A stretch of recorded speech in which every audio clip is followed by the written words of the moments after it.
जिरे आणि कांदा टाकून घेतला आहे तेलामध्ये। हे जिरे आहे आणि हा कांदा।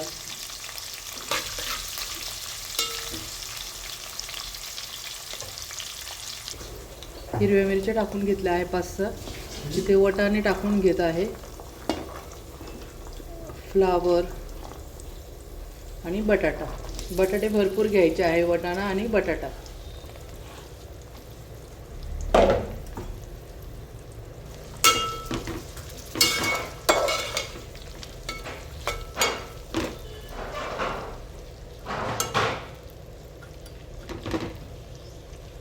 छानपैकी 5-10 मिनटं परतू द्यायचं आहे। लसूण अद्रक मी कुटून घेतलेला आहे, पेस्ट नाही घेतलेली, फक्त जाड जाड कुटून घेतलेला आहे।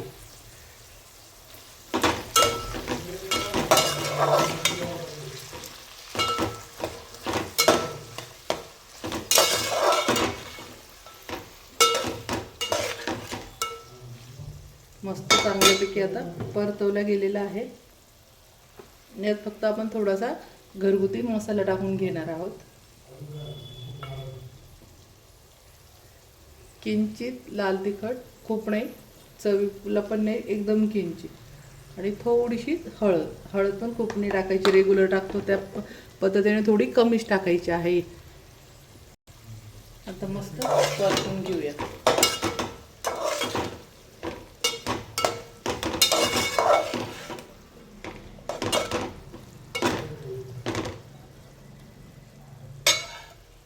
आता यात आपण अगोदर पाणी टाकून घेणार आहोत आणि पाण्याला जेव्हा फोडणीच्या पाण्याला उकळी येईल तर तेव्हा तांदूळ आपण यात टाकणार आहोत।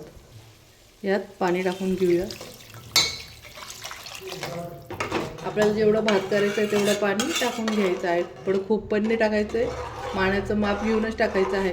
1 वाटी पाणी असेल तर आपण मोकळं शिजवत असल्यामुळं 2.5-3 वाट्या पाणी टाकायचं आहे। कुकरला आपण 1 वाटीला 2 वाट्या पाणी टाकतो, पण याला 3 वाट्या पाणी टाकून घ्यायचं आहे 1 वाटी तांदळाला। आणि आता मोठ्या गॅसवर एक उकळी येऊ द्यायची आहे। पाण्याला मस्त उकळी आलेली आहे। आता आपण यात तांदूळ धुतलेले टाकून घ्यायचे आहे।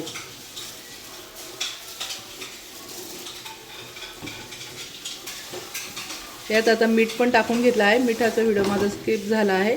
या पद्धतीने कालून आणि यात बारीक गॅस करून याच्यावर झाकण ठेवायचं आहे।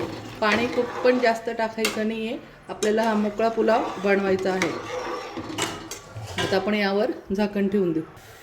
अशा पद्धतीने आता हे झाकण ठेवून आणि गॅस बारीक करून घ्यायचा आहे।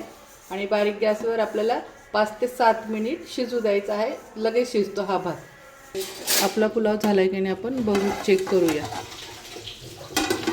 वाह, मस्त एकच नंबर, बघू शकता खूप छान शिजला आहे। आता आपण याच्यावर कोथिंबीर टाकून घ्यायची आहे।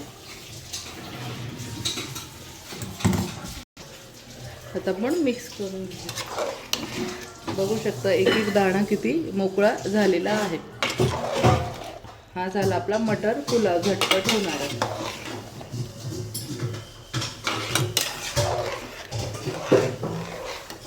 बघू शकता एक एक दाणा मस्त मोकळा झालेला आहे।